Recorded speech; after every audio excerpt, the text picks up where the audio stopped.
Welcome back to IGN Live at Gamescom 2018. I'm James Duggan, and joining me is CJ Gibson from IGN and Bungie's own DeeJ to discuss Destiny 2's Forsaken expansion. So DeeJ, there are a lot of elements to a Destiny expansion, but I think maybe first and foremost, or at least in terms of what we're presented with first, it's thematics, it's the narrative. So what is happening in Forsaken? In Forsaken, we are on a path to revenge across a lawless frontier. This story opens up, any hardcore fan of Destiny knows that we're opening this story with a prison break. The most dangerous, notorious outlaws in the galaxy, they breach their confines in the prison of elders. You and your hero, your mentor, the dashing and cunning Hunter Vanguard, Cade 6, Still hurts me, DeeJ. are dispatched to the reef to put down this rebellion, but it doesn't go the way you want. Yeah. Cade 6 is brought to a tragic but triumphant end. I'm here for you. Look, come on, look at me. Listen, I have hope still. I have hope. No, Cade's dead. I have hope. No, Cade, how does that make you feel? You said that to me last time at E3. And how did you feel when I said that to you? I don't believe you. I'm still rolling But if it were strong true, with the hope. if it were true, how would you feel?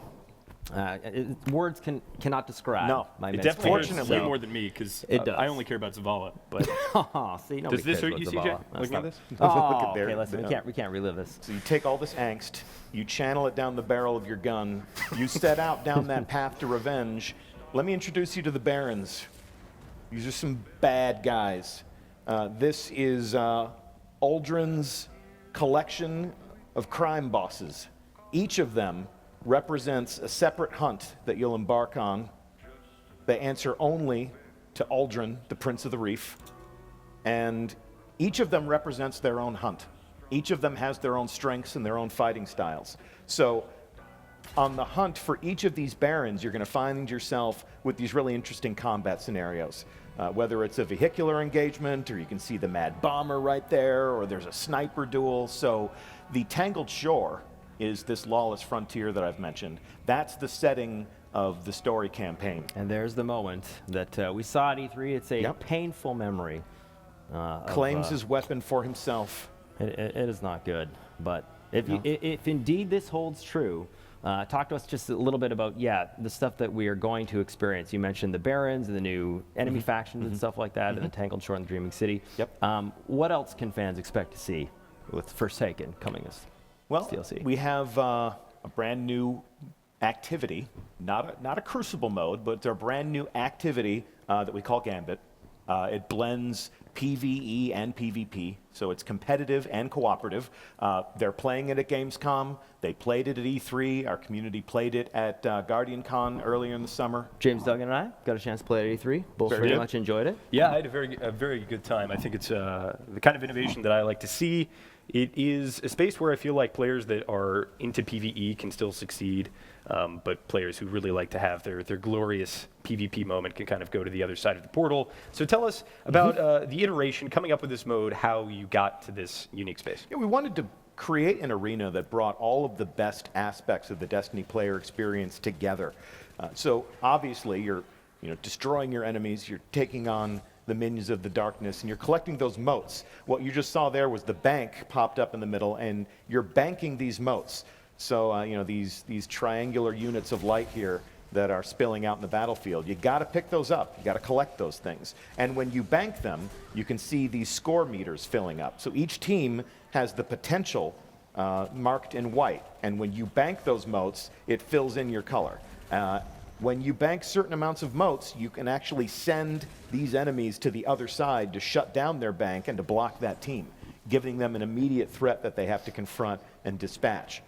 That's where the raiders on your team are going to come in handy, because they know how to handle themselves around a boss. So you bank your motes, you bank enough motes, this portal opens up, and that's where the guy on your team, the player on your team that's best in the Crucible, invades. The PvP guys. The PvP That's where we reign players. supreme. It's interesting that you pointed to yourself when you said that, Well, CJ. I mean, listen, Duggan, fair enough. I don't want to beat No, you. you're playing on a 1v1, controller on PC. It's all good. It's okay. We'll solve this after the show. So the Invader has a buff. The Invader has an overshield, and they get to go over to the other team and confront them directly. So I think this is going to be some really great fusion for our community. If you're used to playing strikes or raids or cooperative activities, and you have that one person on your friends list who loves the Crucible, you can say, you're going to come over, you're going to come into this arena with us. Yeah. We need a player like you to go in and be the invader every time. And then when you get invaded yourself, the people who are used to dealing with other Guardians can say, everybody go run and hide. I got this. Yeah, one. exactly. And I think that's one of the things that this mode does very well. We were just joking a little bit there, but PvP, PvE, there's a lot of things that Destiny as a game is trying to do. I think this mode does a really good job. We're actually looking at some of the footage from a new map that is just displayed here right now. One of 4. And yeah, this was really well done. So 4 maps is going to be in total at launch. Can you talk about how those will be deployed, or is there specific areas that you're focusing on with those maps? Gambit is available on day 1. So this is not a scenario where sometimes the Crucible only comes available once you've done certain things or leveled up to a certain degree. We want people to jump in and be able to enjoy Gambit as soon as they want to. That's a recurring theme in Forsaken, much more freedom of choice, much more player agency to play the way you want, configure your Guardian the way you want, make sure that your fighting style unfolds the way you want. You're going to see some of the more powerful weapons that you've enjoyed, like sniper rifles or shotguns, factoring into the combat a lot more often. Yeah, and speaking of that, I mean, that was one of the things that Doug and I were talking about. There's been a huge change to the weapon meta. You guys had a PvP update a little while ago. Yeah. These are basically on display in the Forsaken demo here. Yep. How did you guys come about doing that, and what was the change you decided to make when it came to switching those things? We're always looking at the game and the way it's played. We have tons of data for, how people are getting their kills, what sorts of weapons they're using. At the same time, there's always a conversation with our community, whether we're reading forums or inviting them to come talk to us in our studio.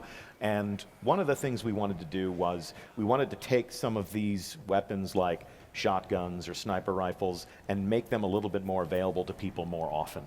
That changes up the way combat unfolds between players, so you also need to take some of the other weapons, some of the mainstays like auto rifles, or and make sure that they're also lethal enough to compete. So I think you're going to find all up a very different sandbox in the second year of Destiny that begins with Forsaken, and that's also going to mean that when these weapons are dropping, they have random perk sets. They have new modifiers that actually change the weapon in a way that gives it a new tactical gain. We've used weapon modifiers to lock in a damage type, an elemental damage type, and now it'll actually change the way they perform in a fight. So you have many, many more options you can use to make sure that your Guardian is really an extension of your personality and your fighting style. So you mentioned random rolls, you mentioned the weapon slot variety, things like incentivization, vault space, potentially maybe even kiosks in the future. Yeah. These were things that existed in some capacity in Destiny 1. And I think in Destiny 2 there was probably an amount of experimentation, but they're being re-implemented into Destiny 2. So is that you as a developer saying, we recognize this is what the community wants and these things might be here to stay? Yeah, absolutely. I mean, every time we update Destiny, we update it with what we feel the community wants and needs the most for the game to be what it is that they crave at that moment. With Forsaken, we're looking at really reinforcing the things that make Destiny a hobby. We're really excited about this new story we're telling. The darker themes, sort of the Western homage of a hunt for lawlessness across this new frontier. But once that story concludes, and once your path to revenge is met with its triumphant end, the game then turns into a place where you can go and visit with your friends or explore your hobby or make sure that your Guardian reaches your maximum potential. The collection system, the triumph system, these are all some really interesting things that are about to come online for all players in the second year of Destiny. And your collections is an opportunity for you to sort of look across your riches, like a trophy system that's right there in game. Here are all the guns I have. And then I have call outs to let me know the guns I don't have a certain path that leads to them. Go play certain activities, go complete certain types of accolades. You're being able to collect story elements and have a library of lore that you can read right there in the game. You're going to have titles and things that you can display so that people can look at your character and really understand what about the Destiny player experience is most important to you. And I think that's the thing when you look at how people play the game from PvE to PvP. You guys have pretty big task of trying to satiate both things at the same time. So I think this way with collections that's something I feel like that was missing a little bit with Destiny 2, and I'm really excited to see that stuff come forward. You mentioned guns, and the Tools of the Trade trailer was a big hit in my immediate area of the office. Yeah. One of our producers, Brian Malkowitz, watched it maybe 15 times, I'm not sure, in a row. But he's doing work now, so it's okay. So tell me, what are some of your favorite exotics that are being introduced in Forsaken, and things that you're really excited about for the community to get their hands on? Well, I think the trailer did a great job of not just showing you cool weapons, but to also call out the very specific perks. So whether it's like the new bow archetype that lets you actually see through walls to see around corners, I think that's going to be fascinating. The fact that we're introducing a new archetype of weapon all up in Forsaken.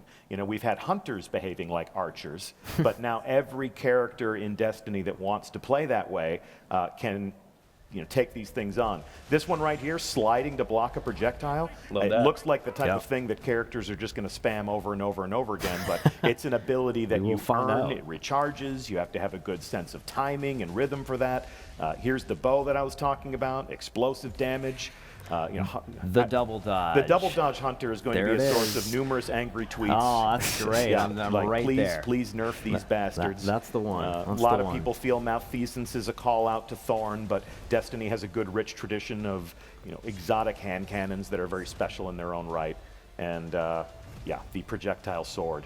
Come on. So let me ask you. This is what we would call historically a larger expansion for Destiny, though I understand the annual pass and seasons that.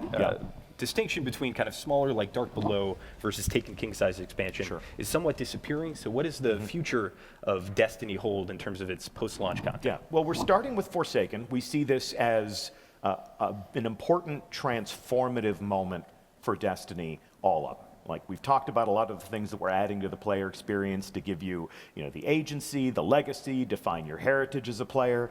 We're telling a huge story with 2 different destinations to explore, which makes this the biggest and most comprehensive expansion that we've ever released to Destiny. Really stands on its own as its own game, as its own experience. Even if you've never played Destiny, we have a character boost so that you can jump in on day one, you can join the community, and you'll be ready to fight. Beyond that, we have a number of things that we're doing to make Destiny prolong as that hobby, that place that you go to enjoy different challenges for different reasons. The Dreaming City, the end game destination, is going to have a bunch of interesting mysteries and puzzles. Obviously, the raid goes live after we launch the game. Yep. The Dreaming City will host that raid, but the Dreaming City itself will have different things to do and different ways to play week over week. Beyond that, there are seasonal updates. So from season to season, there's new gear to earn, there's special events like Iron Banner that recur over and over again, there are seasonal limited time events that come and go, like Solstice of Heroes, or some of the other events that you remember from Destiny past that may come back in new and exciting ways. A lot of new content coming for Destiny 2 and Forsaken. It's a very exciting time. I'm certainly looking forward to jumping back in. CJ, DeeJ, thank you so much for talking shop here at Gamescom 2018. There's so much more Gamescom on the way here at IGN Live right after this, so don't go anywhere.